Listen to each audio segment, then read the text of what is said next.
जुन्नर तालुका हा पर्यटन स्थळ असल्यामुळे अनेक महाराष्ट्रामधून पर्यटक आपल्या तालुक्यामध्ये येत असतात आणि हे येत असताना आपल्या जुन्नर शहराची जी पूर्ववेश आहे अत्यंत चांगल्या प्रकारे आपल्या जुन्नर शहराचं नाक असणारी ही पूर्ववेश आणि त्यामधनं आत प्रवेश केल्यानंतर आपण या ठिकाणी पाहतात की अत्यंत बेजबाबदारपणे प्रशासनाने या ठिकाणी काम करून या ठिकाणी येणारं गटाराचं घाण पाणी आमच्या जुन्नर शहरातील नागरिक येथे या ठिकाणी काही व्यावसायिक आहेत सर्वांच्या दुकानात त्याचप्रमाणे महिला भगिनी या ठिकाणून चालत असतात.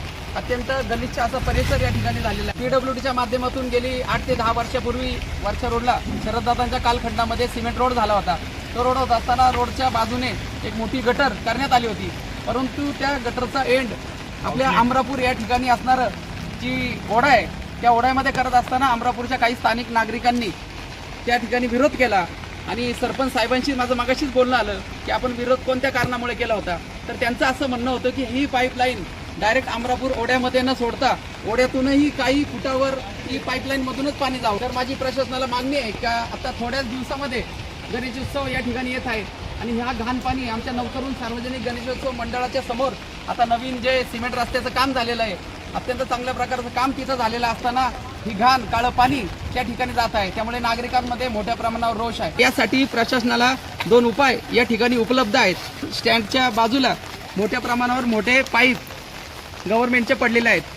तर आता इथपर्यंत मोठी पाईप गटर आलेली आहे, परंतु तेच पाईप टाकून जर आमच्या मंडळापर्यंत जाड पाईपलाईन केली तर ती नगरपालिकेला तो एक पर्याय आहे. आणि दुसरा पर्याय असा आहे की अमरापूर नागरिकांशी बोलून त्यांच्याशी सल्ला मिसलत करून त्या ठिकाणी हेच पाईप सरळ अमरापूर ओढ्यामध्ये सोडले तर हा प्रश्न कायमचा मिटू शकतो.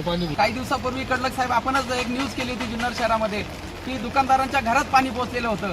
तर प्रशासनाला हीच आमची विनंती आहे की आमचा भर दिवाळीचा सण त्यावेळेस होता आणि त्या दिवाळीच्या सणामध्ये अत्यंत घराच्या पार शेवटच्या टोकापर्यंत पाणी घुसल्यामुळे अत्यंत नागरिकांची नाराजी झाली होती.